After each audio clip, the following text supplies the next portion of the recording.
प्रश्नावली 5.2 का प्रश्न संख्या 8 को सॉल्व करेंगे। प्रश्न संख्या 8 में आपको दिया गया है कि एक एपी में 50 पद है जिसका तीसरा पद 12 है और अंतिम पद 106 है।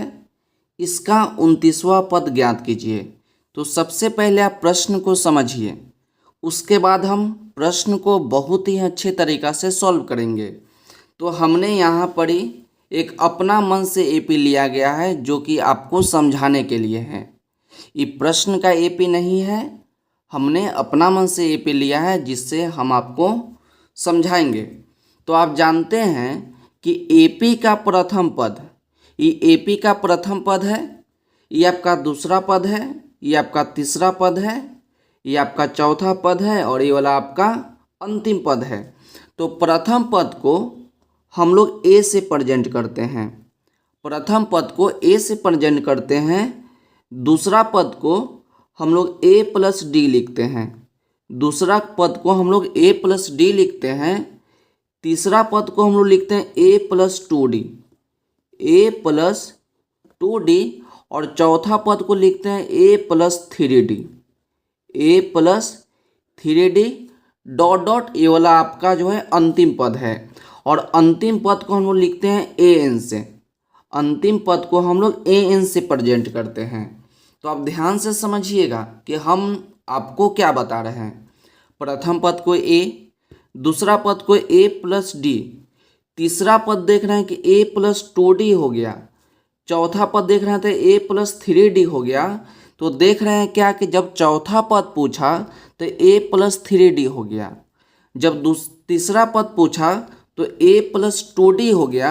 यदि पूछता 10वां पद, यदि बोलता 10वां पद तो हम लोग क्या लिखते हैं, इसको लिखने का तरीका भी आप सीखिएगा। आपसे बोला 10वां पद तो सबसे पहले लिखेंगे ए 10, तो 10 बोला तो क्या लिखेंगे, इसको लिखेंगे ए प्लस 9d, क्योंकि यहाँ पर ही हमने देखा कि जब चौथा पद था तो ए प्लस 3d हो गया, जब तीसरा पद था तो ए प्लस 2d हो गया।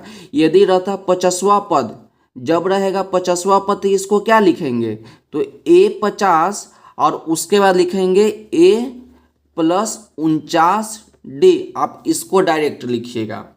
तो प्रश्न को देखिए कि प्रश्न में आपसे क्या बोला था। प्रश्न में बोला था कि अंतिम पद 106 है, तो अंतिम पद को तो हम लोग ए एन से प्रेजेंट करते हैं। तो ए एन का मान कितना हो जाएगा, ए एन का मान आपका हो जाएगा 106। आप ध्यान से देखिएगा, ए एन को हम लोग, अंतिम पद को हम लोग ए एन से प्रेजेंट करते हैं। तो प्रश्न में बोला कि अंतिम पद 106 है, तो ए एन का मान आपका हो गया 6।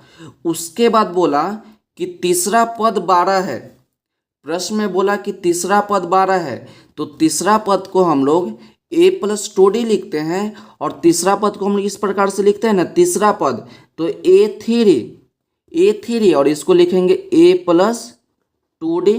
इतना तो समझ में आ गया होगा। तीसरा पद को लिखेंगे ए प्लस 2d, तो हमको तीसरा पद दिया गया है 12 और अंतिम पद दिया गया है 6 और उसके बाद दिया है 50 पद है। तो एन से हम लोग पदों की संख्या को सूचित करते हैं, तो एन का मान आपका 50 हो जाएगा। तो प्रश्न में आपको निकालना है 29वां पद ज्ञात कीजिए। तो 29वां पद तो लिखेंगे ए 29 और ए 29 को क्या लिखेंगे, ए प्लस 28d। तो 29वां पद ज्ञात करने के लिए हमको ए और डी का मान चाहिए। यदि ए और डी का मान मिल जाएगा तो हम लोग बहुत ही आसानी से 29वां पद निकाल लेंगे। अब चलिए हम लोग प्रश्न को सॉल्व करते हैं। तो सबसे पहले लिखेंगे कि माना समानांतर श्रेणी का प्रथम पद ए और सार्वअंतर डी है। लिखा माना समानांतर श्रेणी का प्रथम पद ए और सार्वअंतर डी है, और उसके बाद लिखेंगे केस 1। तब बोला कि तीसरा पद आपका 12 है, तो तीसरा पद को हम लोग किस प्रकार से लिखते हैं, तो तीसरा पद को लिखेंगे A3 equal to A plus 2d। तो तीसरा पद को लिखेंगे ए प्लस 2d से। तो यहाँ पर ये बोला कि तीसरा पद आपका 12 है, तो ए प्लस 2d इक्वल टू 12। ये वाला लाइन तो आपको समझ में आ गया होगा, क्योंकि ये लाइन आपके लिए बहुत ही इंपॉर्टेंट है। बोला कि तीसरा पद, तो तीसरा पद को लिखेंगे a+2d।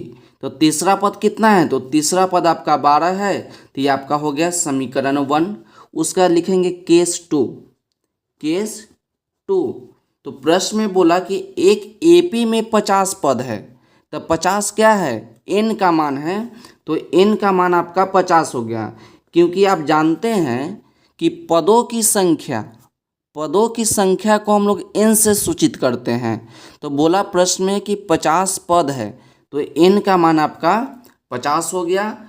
उसके बाद बोला कि अंतिम पद 106 है, अंतिम पद 106 है, और अंतिम पद को हम लोग an से सूचित करते हैं, तो an का मान आपका हो गया 106। अब an का फार्मूला लगाएंगे, तो an का फार्मूला होता है कि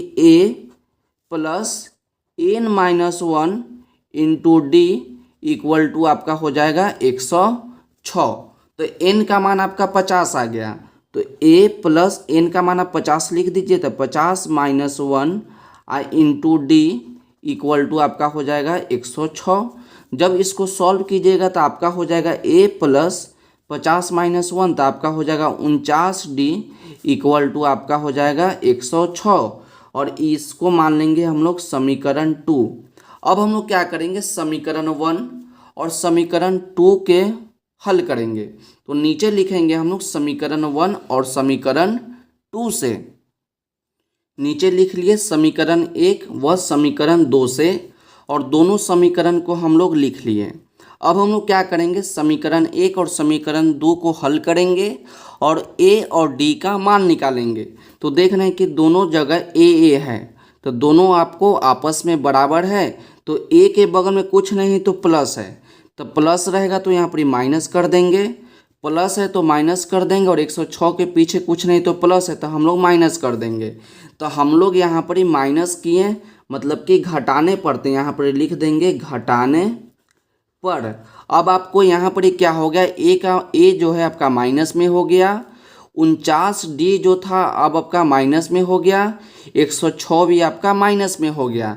तो देख रहे हैं कि प्लस में a और माइनस में a, तो आपका कट जाएगा, तो ऊपर बच गया प्लस में 2d, तो लिख दीजिए प्लस में 2d। नीचे आपका है माइनस में 49d। हम आपको बताएं कि आपका प्लस में 49d जो था अब माइनस में 49d हो गया, तो यहाँ पर लिखेंगे 49d इक्वल टू प्लस में 12 है, तो प्लस में 12 माइनस में 106, तो आपका माइनस में 106 आ गया। अब इसको हल कीजिए, 2d माइनस 49d, तो 49 में से 2 घटाइएगा तो आपका 47 हो जाएगा। अब माइनस में है तो माइनस लगा दीजिए, यहाँ पर ही आपका d बच गया, इक्वल टू 12 माइनस 106। तो 106 में से जब आप 12 घटाइएगा, जब 106 में से 12 घटाइएगा तो आपका आ जाएगा माइनस में 94, मतलब कि 94। तो माइनस से माइनस आपका कट जाएगा, तो यहाँ पर ही बच गया आपका 49d, आपका बच गया 47d इक्वल टू 94। तो इसके मदद से हम लोग d का मान निकाल लेंगे। तो d बराबर आपका हो जाएगा 94, अब बटा में आपका 47 हो जाएगा, क्योंकि 47 और d के बीच में कुछ नहीं तो मल्टीप्लाई है, तो इसको काट दीजिए। तो 47 से 94 आपका 2 बार में कट जाएगा, तो d का मान आपका आ गया 2। तो d का मान निकल गया। अब इस d का मान हम लोग समीकरण 1 में रख देंगे, तो आपका a का मान मिल जाएगा। तो चलिए यहाँ पर हम लिखेंगे कि समीकरण 1 में d का मान रखने पर, d का मान रखने पर, तो समीकरण 1 आपका क्या है, समीकरण 1 आपका है कि a+2d इक्वल टू 12। तो d का मान हम लोग कितना रखेंगे, d का मान हम लोग निकाले हैं 2, तो यहाँ पर लिखेंगे हम लोग पुट d इक्वल टू 2। तो a है तो a लिखिए प्लस 2, d का मान आपका आ गया 2, तो यहाँ पर 2 लिखिए, इक्वल टू आपका 12 है तो 12 लिख दीजिए। तो a प्लस 2 में 2 से गुना करेंगे तो आपका 4 हो जाएगा, इक्वल टू 12। तो a इक्वल टू हो जाएगा 12 प्लस में आपका 4 है तो इक्वल टू को उस साइड ले जाएंगे तो आपका माइनस में 4 हो जाएगा।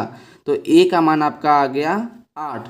तो हम लोग क्या किए, समीकरण 1 और समीकरण 2 की मदद से ए और डी का मान निकाल लिए। अब आपको निकालना है 29वां पद। तो हमने आपको बताया था कि 29वां पद रहे तो आपका हो जाएगा a प्लस 28d। तो चलिए इसको हम लोग आगे सॉल्व करते हैं। तो आपको निकालना है 29वां पद। तो यहाँ पर हम लिखेंगे 29वां पद। तो 29वां पद को हम लोग किस प्रकार से लिखेंगे, इसको लिखने का तरीका है कि a29 बराबर a प्लस 28d। तो हम लोग यहाँ पर a का मान और d का मान रख देंगे तो आपका 29वां पद निकल जाएगा। तो यहाँ पर लिखेंगे पुट a इक्वल टू, तो a का मान हम लोग निकाले 8 और d का मान निकाले हैं 2 और d लिखेंगे इक्वल टू 2। तो a29 बराबर आपका हो जाएगा, a का मान आप यहाँ पर 8 लिख दीजिए आप प्लस 28 और d का मान आपका 2 है तो 2 लिख दीजिए।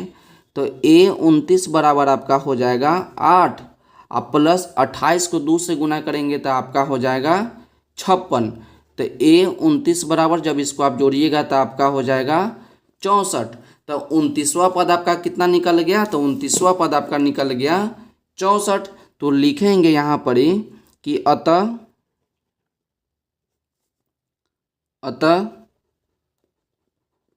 समांतर श्रेणी का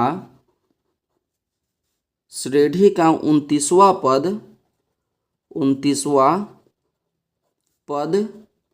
64 है।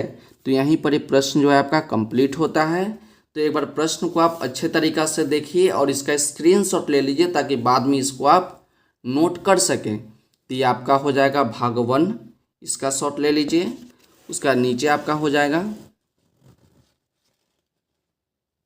ये आपका दूसरा हो गया। अब बगल में आपका तीसरा हो जाएगा यहाँ पर ही इस बगल में, और लास्ट में आपको यहाँ पर ही थोड़ा सा बच गया। तो ये सब को आप अच्छे तरीक़ा से नोट कर लीजिएगा।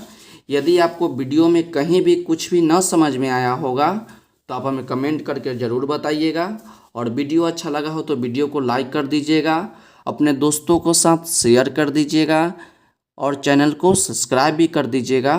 तो पढ़ते रहिए और बढ़ते रहिए। मिलते अगले वीडियो में।